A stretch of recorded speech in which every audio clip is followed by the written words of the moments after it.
జై శ్రీరామ్. గీతామూర్తి టాక్స్కి స్వాగతం సుస్వాగతం.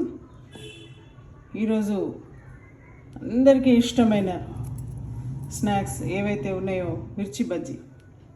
ప్రతి ఒక్కరికి ఇష్టం. ఇది ఇష్టపడని వాళ్ళంటే ఎవరు ఉండరు. దాన్ని చేసే విధానాన్ని చూపిస్తున్నాను. ముందుగా శనగపిండి వేసుకున్నాను. నేను శనగపిండి కొంచెం ఎక్కువ క్వాంటిటీ వేసుకున్నాను. కొంచెం బియ్యం పిండి వేసిన. బియ్యం పిండి వేయడం వల్ల ఏంటంటే నూనె ఎక్కువ లాగదు. బాగా నూనె బజ్జీలకి వచ్చేసి బాగా తింటుంటే ఎలాగో ఉంటుంది. అందుకని నూనె ఎక్కువ పడకుండా, బజ్జీకి ఎక్కువ పట్టుకోకుండా ఇది వేస్తున్నాను. దీంట్లో జీలకర్ర వేస్తున్నాను. జీలకర్ర కొంచెం ఇలా నలిపేసి వేసినట్టయితే బాగుంటుంది. జీలకర్ర వేస్తున్నాను. చాలామంది సోడా కూడా వేస్తుంటారు. సోడా వేసి బాగా లావుగా రావడానికి, అంటే బాగా పొంగడానికి సోడా వేసుకుంటే బాగుంటుందని ఒక అభిప్రాయం ఉంటుంది. కానీ సోడా వల్ల ఆరోగ్యం మంచిగా ఉండదు. మనకి లావుగా అయిందా లేదా, మిర్చి బజ్జీ చాలా లావుగా ఉంటేనే టేస్ట్ ఉంటుందనే అపోహ కాకుండా రుచికరంగా ఉన్నదా లేదా అన్నది చూసుకోవాలి. సో ఇందులో నేను సోడా వేయట్లేదు, న్యాచురల్గా చేస్తున్నాను. ఉప్పు సరిపడా వేస్తున్నాను.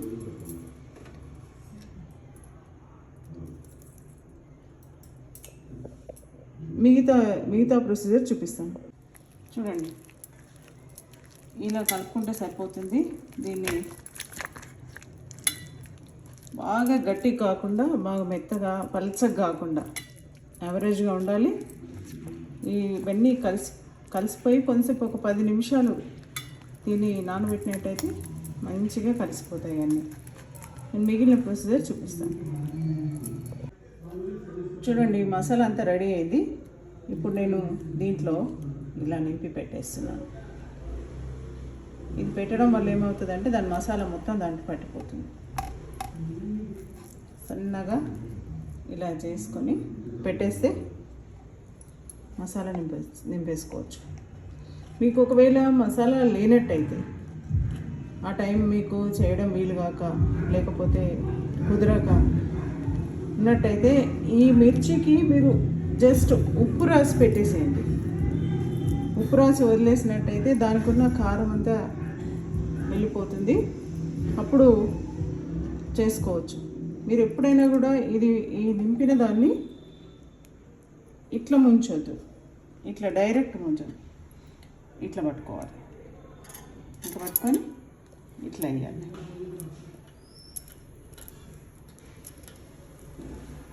ఇలా వేయాలి.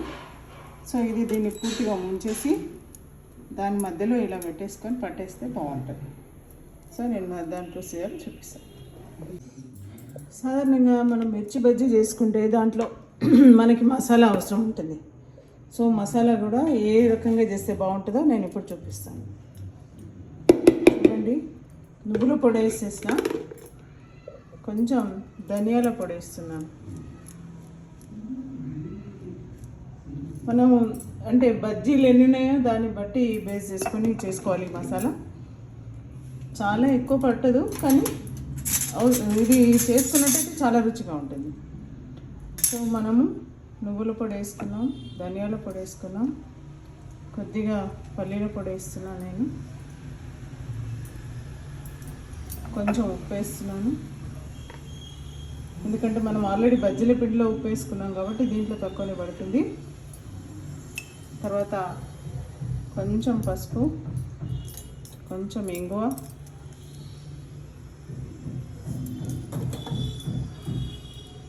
నిమ్మరసం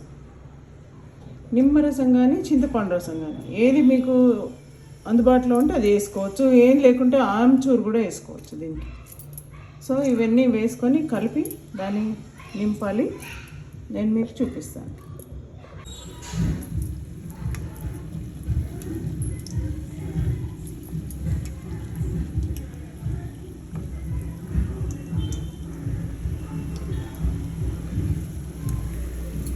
సిమ్లో వేసినట్టయితే మీకు లోపల వరకు మంచిగా కాలుతుంది, రుచికరంగా ఉంటుంది. అందుకని సిమ్లో వేసే ప్రయత్నం చేయండి. మిర్చి కూడా ఇది మునిగేంత వరకు నూనె ఉండాలి. మిర్చికి అయితేనే మంచిగా వేగుతాయి. అందుకని నేను మునిగేంతవరకు వేసిన. చూద్దాం. మంచి కలర్ వచ్చేంతవరకు వేయించేసి వేడివేడిగా తింటే మిర్చి బజ్జీ రెడీ. చూడండి మంచి కలర్లోకి వస్తున్నది. ఇప్పుడే నేను సిమ్లోనే ఉంచాను, బాగా హై ఫ్లేమ్లో పెట్టలేదు. ఎందుకంటే లోపల వరకు ఆ పిండి అంతా మంచి వేయాలంటే సిమ్లోనే ఉంచాలి. మంచి కలర్లోకి వస్తుంది. నేను సోడా అస్సలు వాడలేదు దీంట్లో. మనం ఇంట్లో చేసుకునే దానికి సోడా అవసరం ఉండదని నేను అనుకుంటా. అందుకని సోడా వేయలేదు. అది ఆరోగ్యానికి అంత మంచిది కాదు, అందుకని ఎక్కువ వాడను నేను. సో ఇది మిరపకాయ బజ్జీలు రెడీ ఉన్నాయి.